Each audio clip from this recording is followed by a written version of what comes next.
हम जब भी भारत के संविधान के बारे में सोचते हैं तो क्या लगता है? क्या ये सिर्फ नियमों की एक भारी भरकम किताब है? नहीं, बिल्कुल नहीं। असल में ये एक कहानी है, एक बहुत लंबी ऐतिहासिक यात्रा की, जिसके हर मोड़ पर एक नए राष्ट्र का जन्म हो रहा था। चलिए, इस पूरी कहानी को एक सवाल से शुरू करते हैं। राष्ट्रीय बजट पर बहस करने की ताकत, भारत की लेजिस्लेटिव काउंसिल को ये हक पहली बार कब दिया गया? ये सवाल बड़ा दिलचस्प है क्योंकि इसका जवाब हमें सीधे हमारे संविधान की जड़ों तक ले जाता है, जो ब्रिटिश दौर में ही पनपना शुरू हो गई थीं। देखिए, एक बात तो साफ है, हमारा संविधान कोई एक दिन में नहीं लिखा गया। ये तो कई दशकों तक चले एक्ट्स, गर्मागर्म बहसों और बड़े बड़े फैसलों का नतीजा है। बिल्कुल एक नदी की तरह, जिसमें कई अलग अलग धाराएं आकर मिलती हैं। तो चलिए इस सफर को बिल्कुल शुरुआत से समझते हैं। तो ये कहानी शुरू कहाँ से होती है, इसकी जड़ें कहाँ हैं? इसके लिए हमें उस दौर में जाना होगा जब ब्रिटिश युग के कानून शायद अनजाने में ही सही भारत के आने वाले कल की नींव रख रहे थे। जरा इस टाइमलाइन पर नजर डालिए। ये दिखाता है कि कैसे धीरे धीरे, बहुत धीरे धीरे भारतीयों को शासन में थोड़ी बहुत हिस्सेदारी मिलनी शुरू हुई। 1773 में एक सुप्रीम कोर्ट की स्थापना हुई, फिर 1858 में सेक्रेटरी ऑफ स्टेट का पद बना, और हाँ, 1892 में जाकर बजट पर चर्चा करने का अधिकार मिला। ये सब छोटे छोटे कदम थे, लेकिन एक बहुत बड़े बदलाव की जमीन तैयार कर रहे थे। अब इसको थोड़ा और गहराई से देखते हैं। ये टेबल साफ साफ दिखाता है कि कैसे अलग अलग एक्ट्स ने खास तरह की शक्तियां दी। जैसे 1833 में एक लॉ मेंबर को काउंसिल में जोड़ा गया। 1861 में गवर्नर जनरल को ऑर्डिनेंस यानी अध्यादेश जारी करने की शक्ति मिली। और याद है हमारा पहला सवाल? उसका जवाब यहां है, 1892 का एक्ट, जिसने बजट पर चर्चा करने की शक्ति दी। मतलब धीरे धीरे शासन की पूरी मशीनरी बदल रही थी। लेकिन अगर किसी एक कानून को सबसे बड़ा टर्निंग पॉइंट माना जाए तो वो था 1935 का गवर्नमेंट ऑफ इंडिया एक्ट। इसे अक्सर हमारे संविधान का ब्लूप्रिंट या कह सकते हैं कि ढांचा कहा जाता है। क्यों?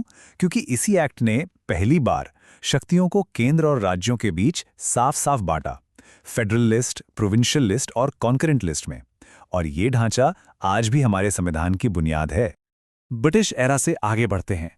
अब कहानी उस मोड़ पर आ चुकी है जहां भारत अपनी किस्मत खुद लिखने के लिए तैयार था। और ये पड़ाव था संविधान सभा का, एक ऐसी असेंबली जिसके कंधों पर एक नए आजाद देश का संविधान लिखने का बहुत बड़ा काम था। ये नंबर देखिए, 389। ये सिर्फ एक नंबर नहीं है, ये उस विशालता को, उस विविधता को दिखाता है जिसके लिए संविधान बनाया जा रहा था। इन 389 सदस्यों में ब्रिटिश भारत के प्रांतों और देशी रियासतों दोनों के प्रतिनिधि शामिल थे। ये पूरे हिंदुस्तान की आवाज थी। यहां एक कंफ्यूजन अक्सर होता है, उसे दूर करना जरूरी है।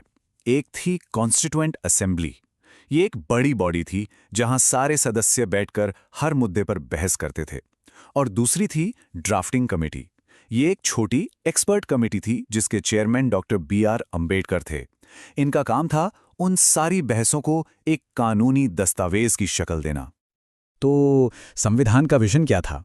इसकी आत्मा क्या होनी थी? इसका जवाब मिलता है ऑब्जेक्टिव्स रेजोल्यूशन में। 1946 में जवाहरलाल नेहरू ने इसे पेश किया था। असल में ये एक घोषणा थी कि आजाद भारत किन सिद्धांतों और मूल्यों पर चलेगा।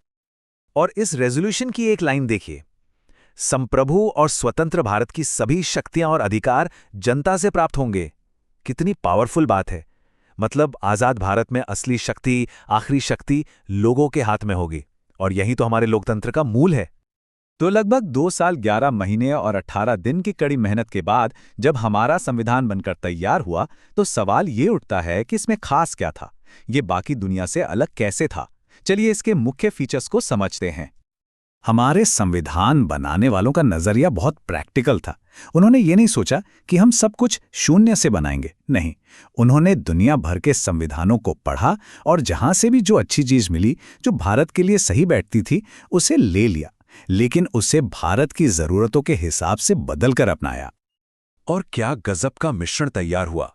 सोचिए, फंडामेंटल राइट्स का आइडिया आया अमेरिका से, पार्लियामेंट्री सिस्टम जिसके हम आदी हो चुके थे वो लिया गया यूके से, डायरेक्टिव प्रिंसिपल्स यानी सरकार को क्या करना चाहिए ये कॉन्सेप्ट आया आयरलैंड से, और कनाडा से लिया गया एक मजबूत केंद्र वाला ढांचा ताकि देश की एकता बनी रहे। सही मायने में एक ग्लोबल डॉक्यूमेंट। अब आते हैं प्रिएम्बल यानी प्रस्तावना पर। यह संविधान का आईडी कार्ड है। इसके ये 5 स्तंभ देखिए। सॉवरेन यानी हम अपने फैसले खुद लेंगे। सोशलिस्ट यानी सबको साथ लेकर चलना। सेक्युलर यानी राज्य का कोई धर्म नहीं होगा। डेमोक्रेटिक यानी जनता की सरकार। और रिपब्लिक यानी देश का प्रमुख चुना हुआ होगा, वंशानुगत नहीं। ये 5 शब्द हमारे देश का पूरा चरित्र बताते हैं। और भी बहुत कुछ है जो इसे खास बनाता है। जैसे ये दुनिया का सबसे लंबा लिखित संविधान है।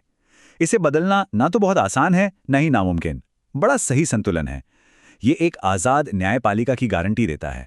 और हाँ, यूनिवर्सल अडल्ट सफ्रेज यानी 18 साल से ऊपर का हर नागरिक वोट दे सकता है, बिना किसी भेदभाव के। ये उस समय के लिए एक क्रांतिकारी कदम था। तो आखिर में सबसे ज़रूरी बात ये समझनी है कि हमारा संविधान पत्थर पर लिखी कोई लकीर नहीं है। ये एक जिंदा दस्तावेज है, एक लिविंग डॉक्यूमेंट है जो देश के साथ बदलता है, विकसित होता है। 70 साल से ज़्यादा हो गए इसने देश का मार्गदर्शन किया है। सवाल अब यह है कि इसका अगला अध्याय क्या होगा।